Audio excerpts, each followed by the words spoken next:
गतकाली रथयात्रार पंचमी दिवस रे हेरा पंचमी होइथिबा बेले एबे श्रीमंदिर फेरिबाकू तरतर हेलेनी महाबाहु।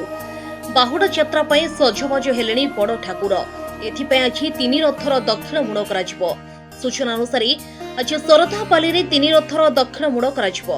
एथिपई महाप्रभुंकर आज्ञामाल आसीछि। रथ दक्षिण मुड़े श्रीगुंडीचा घर सिंहद्वार सम्मुखर टणा होई नाकछणा द्वार को आसिबो। प्रथमे देवदलन रथ परे तालध्वज और शेष नंदीघोष रथ टणाजिबार रही परंपरा। 28 तारिख बुधवार बाहुड़ यात्रा गुंडीचा घर श्रीमंदिर को रथारूढ़ ठाकुर बाहुड़ी जिबे।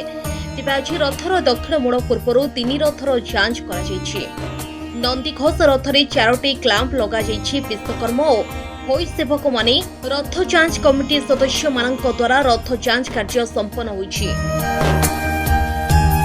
Report Kalinga news.